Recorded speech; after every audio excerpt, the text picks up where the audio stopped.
Hello दोस्तों, welcome to coding with Mahesh. तो आज हम देखेंगे केस फंक्शन क्या होता है। ठीक है, तो केस फंक्शन कंडीशनल फंक्शंस का ही एक पार्ट है, लेकिन वो थोड़ा अलग है और समझने जैसा चीज़ है एकदम। तो इंटरेस्टिंग है, वो देखते हैं कैसे करना है क्या है। तो एक्चुअली केस क्या होता है ना कि हम लोग अभी तक क्या कर रहे थे, एक ही कंडीशन, एक ही कॉलम में एक ही कंडीशन लगा रहे थे। ठीक है, एक कंडीशन के बेस पे से if से एक कंडीशन चेक कर रहे थे, या तो नल है या ऐसा कुछ चेक कर रहे थे, और उसकी वजह से वैल्यू डिराइव कर रहे थे। लेकिन क्या हो अगर मुझे मल्टीपल कंडीशंस लगाने हैं, उसके बेस पे मुझे वैल्यू डिराइव करनी है। ठीक है, तो उस केस में हम लोग केस यूज कर सकते हैं। केस में क्या हो जाता है ना कि इफ एल्स बोल सकते हैं, यानी कि ये इफ अगर होता है, कंडीशन सेटिस्फाई होती है तो वो वैल्यू दो, या आगे बढ़ के देखो और एक कंडीशन में चेक करो वो है मिलती है क्या।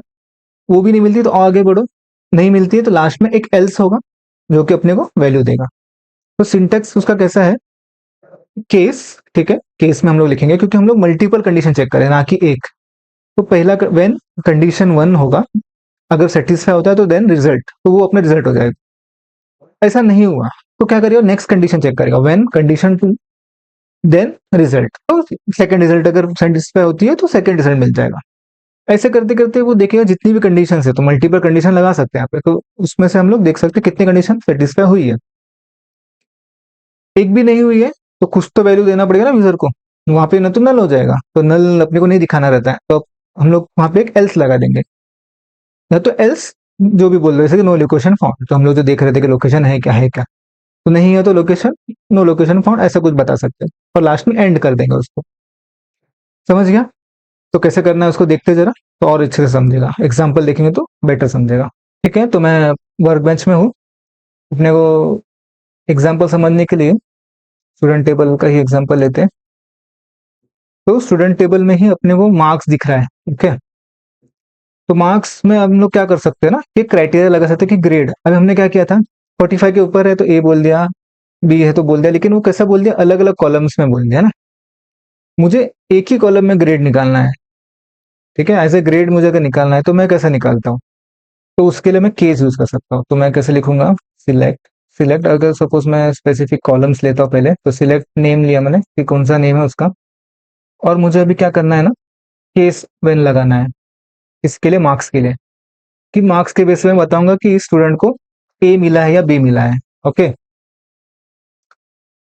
तो मैं कैसे कर सकता हूँ इसको, केस, केस, ठीक है, ये कंडीशन लगाएंगे, व्हेन मार्क्स ग्रेटर देन 45 अगर है, तो हम क्या बोलेंगे, रिजल्ट क्या होगा उसका, कि सपोज इसको ए ग्रेड मिला हुआ है। ठीक है,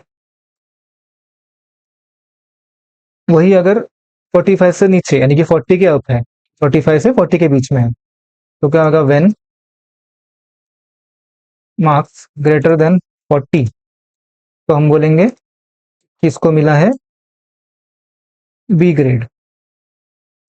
ओके, सेम मैं और एक कंडीशन कॉपी कर लेता हूँ कि 35 के अप अगर मिला है तो इसको बोलेंगे सी ग्रेड। अभी हो सकता है ना किसी को इससे भी कम मिला हो, 30 मिला हो ऐसा कुछ, तो उसको हम क्या बोल सकते हैं, एल्स में बोल सकते हैं। एल्स क्या बोलेंगे, इसके नीचे जो भी मार्क्स होगा उसको बोल देंगे फेल बोल सकते हैं, तो ठीक है। तो सपोज इसको मैंने बोल दिया कि फेल हो गया वो बंदा। ठीक है, तो एग्जाम में फेल हुआ चलेगा, लाइफ में पास होना जरूरी है। ओके, तो फेल हो गया है, और इसको हम लोग क्या करेंगे, पूरे को एंड कर देंगे, और इस कॉलम का नाम क्या लेंगे, ग्रेड। ओके, नेम हो गया, ग्रेड हो गया, कौन से कॉलम टेबल से निकाल रहे हैं हम लोग, स्टूडेंट्स। समझ में आया? नेम तो कॉमन जैसे ले रहे थे, लेकिन ये जो ग्रेड का जो कॉलम था हम किस बेस पे ले रहे हैं, कि अगर 45 है तो ए बोलेंगे, 40 है तो बी बोलेंगे, 35 तो सी बोलेंगे, और कुछ भी नहीं है तो फेल बोलेंगे। ठीक है, 35 तो आना चाहिए था, तो देखते हैं आ गया, मुझे ए ग्रेड आया, स्कॉलर हूं ना मैं।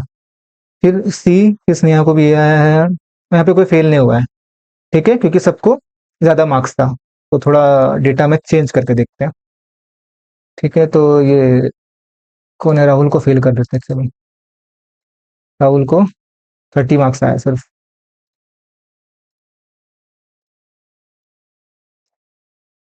अब अगर रन करके देखेंगे तो आया राहुल, क्योंकि 35 से नीचे था तो राहुल फेल हो गया, बाकी सबको ए ग्रेड सी ग्रेड ऐसे आ गए। ओके, समझ गया। तो ये केस था, इजी था। तो अभी एक कॉलम, एक केस देख लिया, ऐसा नहीं कि एक ही बार केस लगेगा। सिलेक्ट क्वेरी में कितनी भी बार केस लगा सकते हैं हम लोग, अलग अलग कॉलम्स पे लगा सकते हैं या सेम कॉलम पे भी बार बार लगा सकते हैं, अलग अलग कंडीशंस के बेस पे। तो अभी एक लगा लिया और एक बार लगा के देखते हैं तो ज्यादा समझ में आएगा कि होता है कि नहीं। तो सपोज मुझे स्टूडेंट में क्या क्या है, एज है। सपोज मुझे एज के बेस पे कुछ ऐसा कंडीशन में सपोज करता हूँ कि अगर 15 है तो वो एलिजिबल है स्कॉलरशिप के लिए। अगर 14 है तो हम उसको बोलेंगे कि 1 ईयर रिमेनिंग, और उससे नीचे है तो हम लोग बोलेंगे कि नॉट एलिजिबल। ठीक है, इतना हम लोग ऐसे सपोज कर रहे हैं कि ऐसा कंडीशन है, तो उसकी बेस पे हम लोग कुछ करके देखते हैं। तो मैं लिखता हूँ केस क्या रहेगा, व्हेन एज ग्रेटर देन 15 है, तो मैं क्या बोल रहा हूँ उसको कि ये एलिजिबल है करके। एज अगर 15 है, क्योंकि 15 से ग्रेटर चाहिए ना, तो 15 से ग्रेटर वाला एलिजिबल है। एज अगर 15 है तो हम लोग बोल देंगे 1 ईयर रिमेनिंग। ठीक है, और और नहीं तो क्या हो जाएगा वो, एल्स नॉट एलिजिबल। ठीक है, इसको करेंगे क्लोज, इस कॉलम का नेम देंगे एलिजिबिलिटी। ठीक है, देखते हैं, साथ में हम लोग एज भी प्रिंट करते हैं ताकि पता चले, कॉमा, दिख रहा है। 15 में क्या लिख के आ रहा है, 1 ईयर रिमेनिंग। 14 है तो नॉट एलिजिबल, 15 है तो 1 ईयर रिमेनिंग, 14 है तो नॉट एलिजिबल, 16 है तो एलिजिबल, और 13 है तो नॉट एलिजिबल। तो ऐसे हम लोग मल्टीपल केस लगा सकते हैं। इजी था। तो आगे के कंसेप्ट हम लोग ग्रुप बाय वगैरह देखेंगे, जो इंसेस्ट ट्रिगर्स को, ये सब बहुत कुछ आने वाला है आगे। तो लाइक शेयर एंड सब्सक्राइब करके रखना ताकि वीडियोस का नोटिफिकेशन आते रहे।